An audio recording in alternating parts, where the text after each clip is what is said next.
Hello and welcome to episode 5 of Let's Play with me, LawFromChaos. This is the Laws of Minecraft.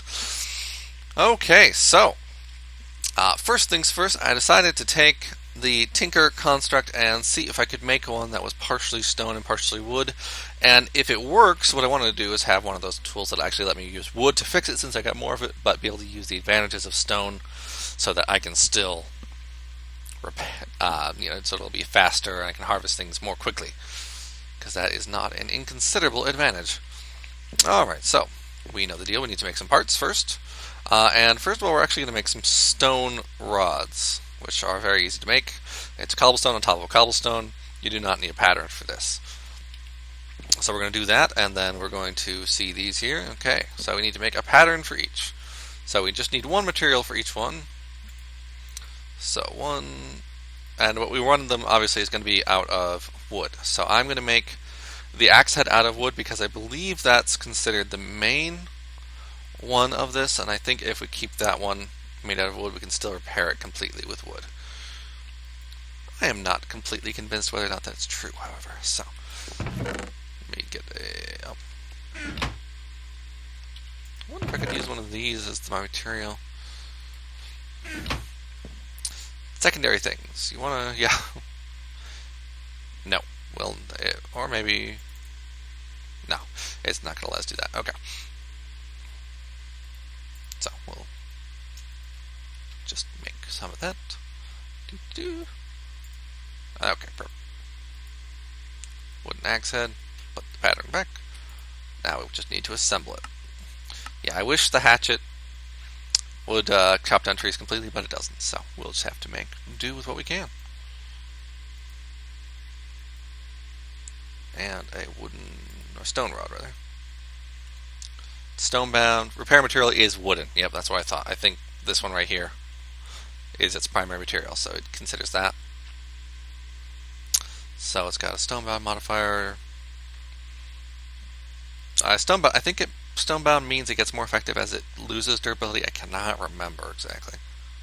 But this can handle stone and iron now, so let's see if it's any faster.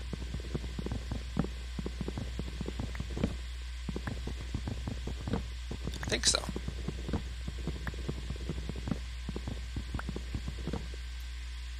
Okay.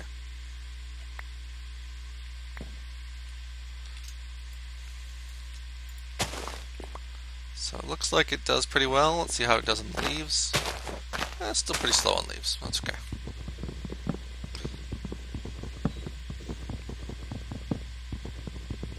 But you can see that it's got more durability for sure. Even if nothing else happens, just the increase in durability, we can use it for longer before it does any problems. Okay. I'm going to keep going. I'm going to pause it until I have enough. I'm going to unless anything exciting happens, like getting grasp stuff. I know, our definition of exciting has changed. Also, I'm going to start a little farming thing here. I don't know if I've shown you the Matic. If you right-click, it can be used as a hoe. So it's actually a very versatile tool. And so I'm actually going to plant some seeds here. And I'm also going to plant some carrots. I may end up planting melons, but the problem with melons and such like that is that they actually require another block of dirt just for the melon to land on. But they do, from what I understand, they also fill up one of these pretty fast. So it's one of those things of whether or not it's worth it. I don't know. So we'll take a look. I'm going to take some dirt out for now. I'm going to come here and do this. We're going to try and get this going. We're going to take some buckets, raise our water level just a bit, because we want that. Yep, and I built this to contain it. That's exactly what we want to have happen. And let's get some more seeds out, because I decided, you know what, it's nice to have these trees, but crops are a lot easier to harvest, and hopefully if I start using these, they will eventually kind of exponentially scale up my dirt production. So I can just keep doing that until my dirt production is much faster. I know there's a lot of ways to do that, but We'll see. Alright, thanks for joining me, and, well, I'm not going away. I'll see you again in a couple minutes. Okay, so, it looks like we have indeed had something exciting happen, but I have absolutely no idea how I'm going to take care of an ender giant. I don't have the resources to kill it. Oh. Well, I can at least make a sword and try, right? Nothing like being a little suicidal, right? Yeah, might as well.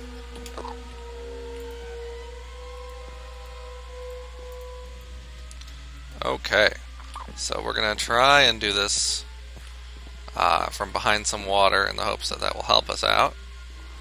So we're gonna make it hostile.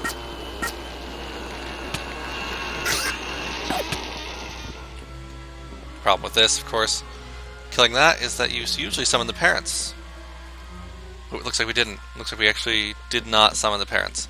And you may have seen that little kind of black smoke or cloud or like charcoal-y look thing that it did. That's called a morph ability. It means we could actually turn into an ender tot.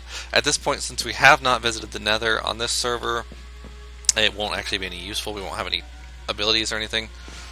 But that was cool. First monster showed up, so that means I can actually, at night it will get dark enough for me to spawn monsters now if I'm far enough away. That's a good thing and a bad thing. I can get some resources for that. But obviously now I have to worry about monsters. So, good things, bad things. Alright. Okay, actually just had a brilliant thought. I'm making all this, I'm starting to make sugarcane, right? I was thinking about it and going, oh man, I wish I had more dirt so I could plant this. And then I realized, you don't need dirt for sugarcane. You can use sand, and you happen to have cobblestone. And so, if we transform some of this over into gravel, and then put it down again with the wooden hammer, like I was talking about before, we should be able to turn it into sand, and then we can put it back over there and put more water in and grow even more sugarcane. So this is actually a way to improve our growing rates quite a bit, which makes me quite happy.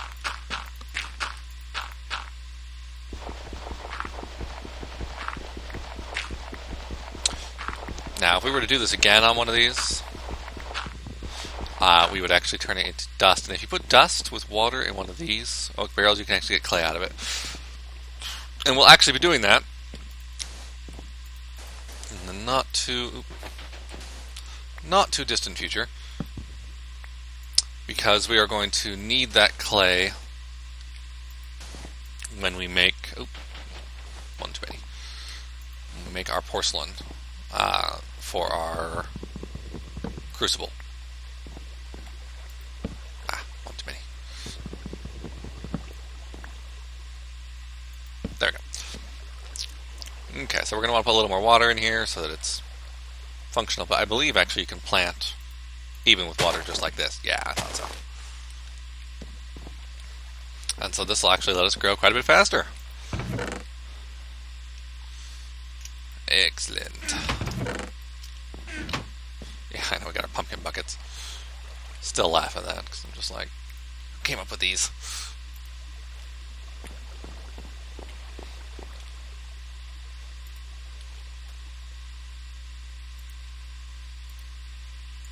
There we go. Okay, got some nice still water. Got everything growing. Alright, excellent. Yeah, obviously I got some different biomes going here because exact same tree, different color leaves. Let's see what do we got going on. Oh, I got plains over here. Okay. Plains. And then, okay, the swamp lime, so it's dark leaves. And then obviously got snow over here. I think that was Taiga. Yeah. Okay. So, everything's going along. We've gotten that. We've got sand now, and we've planted our sugarcane on that. And I'm just going to keep harvesting these and get some more dirt and fill out this farmland. And then we'll see where we get from there. Welcome back. And we've had some visitors. We've had a number of skeletons I've been killing. Lately, they're not any fun, so I'm going to go kill that one now. I've had those. I've had baby creeper.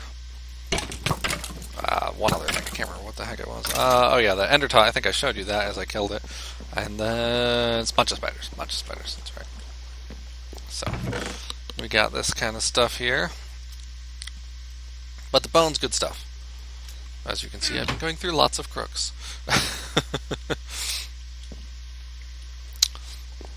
Okay, but the monsters were not the only thing I wanted to show you. The useful as they are, and actually these bones will mean the difference of everything, because now we should have sufficient bone meal from this one. Yeah, monsters are actually very useful. More so than you would think. So a couple things to show you. First, let's get another piece of dirt out here, and we'll just plant this out here. Is we got a forced sapling from just sieving dirt over here, which is perfect, because these things will give us forced saplings, more of them obviously, as well as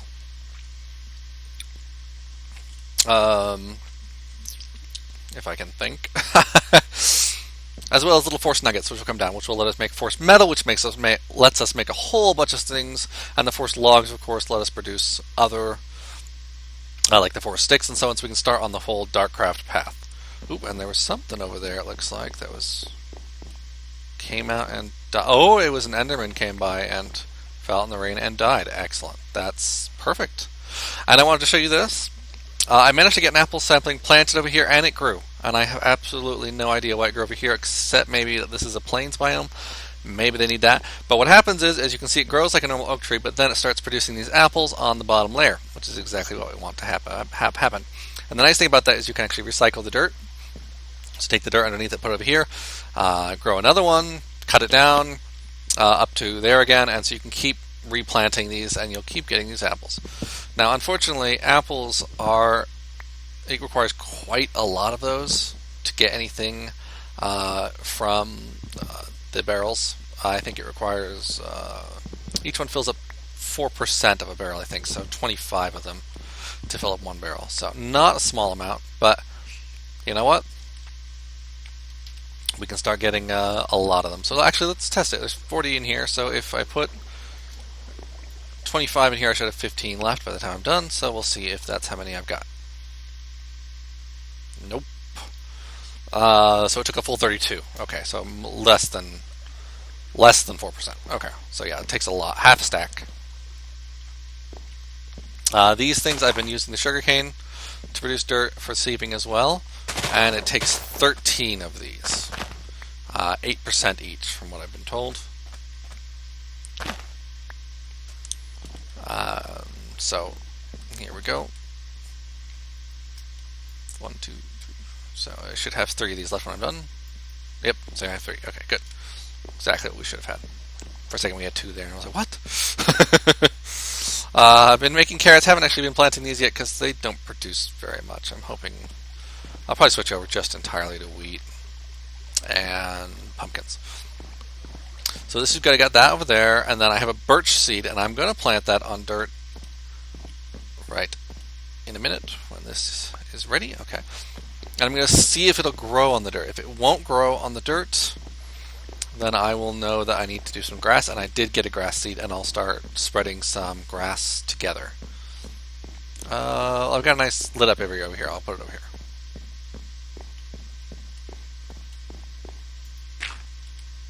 We'll see if it'll... Yep, it went on there. Good. And I'm going to actually remove it and then try it again. Okay, so it will go on grass. So that's a setting that's been enabled. Because we start on only one piece of dirt, I suppose that's a setting that must be enabled, as trees can grow on just bare dirt. Which makes sense. It's rather... yeah, let's light this up. The more light we give some of these things, the better. Because they'll grow, which is what we want. I wonder if this affects these apples or not. Don't know, but just in case, I'm going to get them some more light. No. Okay, things are going well.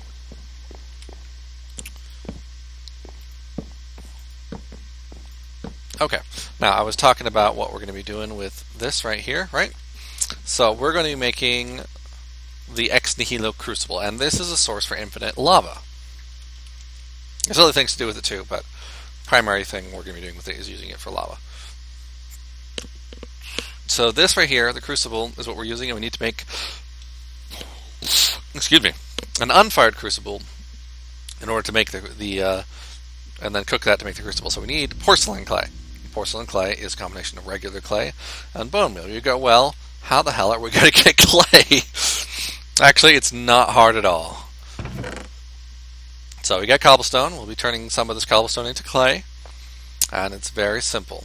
Now we got more dirt there we'll be working with. So we probably don't need the grass seeds, but it might be nice to have actual grass later. Actually, there are some things I'll want to do with that in a few minutes once I have a lot more dirt. So I'll show you that in a bit. Okay. Pumpkin seeds. Where? There's my barrel. I was looking for my buckets and going, where are they? And I forgot they were holiday themed at the moment. Alright, so let's do this. Alright, and we're going to put some cobblestone down. And 4 of these is probably sufficient.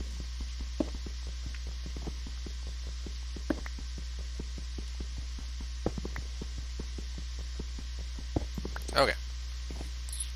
So we're going to take these all the way down to the dust stage, which is what happens after when you break sand. Each level obviously just gets a little bit finer.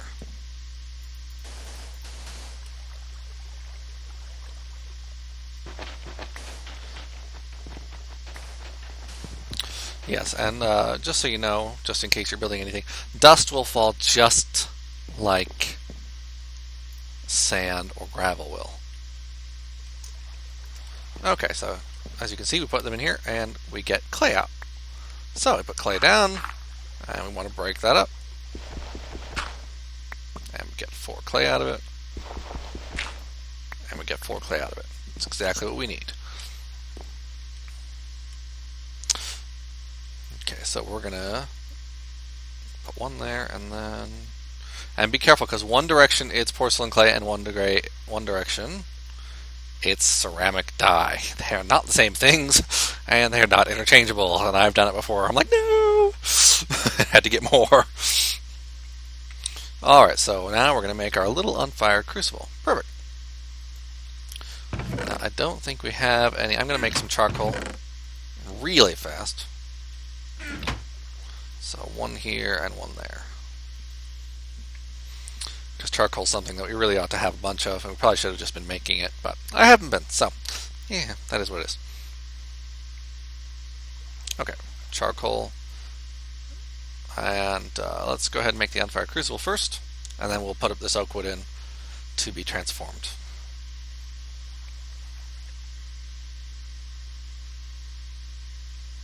Okay, so we're going to put that in there to change the stuff. But now we got a fired crucible. I just calls it crucible, plain crucible, you know. But for the moment, what we're going to want to put on in it, whatever, underneath it rather, is just a torch.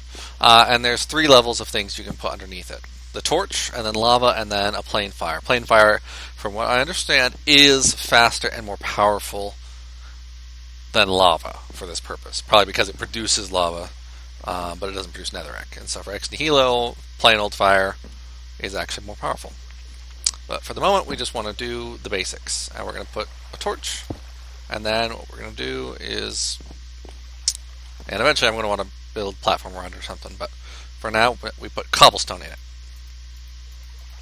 And I think it's, looks like 5 of them went in there, and it should be full. I think each one produces 200 millibuckets of lava once they're reduced. And so now it will be very, very slowly producing lava. And so this will be the start of our infinite lava generation system. And so I'm going to close up for today. We got the system started, and when I start next time, I'll have produced a bucket of lava, and I'll show you an infinite cobblegen setup, and we'll go from there. Because once we got infinite cobblegen, we can take that and put that over here, and we can use the hammer and just keep reducing it down to gravel, and then we can sieve it and then we'll be getting lots and lots of ores. And once we get ores, we can actually start doing machines and energy, and we can make everything automated, and that's when our experience really starts to take off. So I will see you here next time when we start our infinite lava, infinite lava too, but infinite cobble gen production system, and I'll see you then.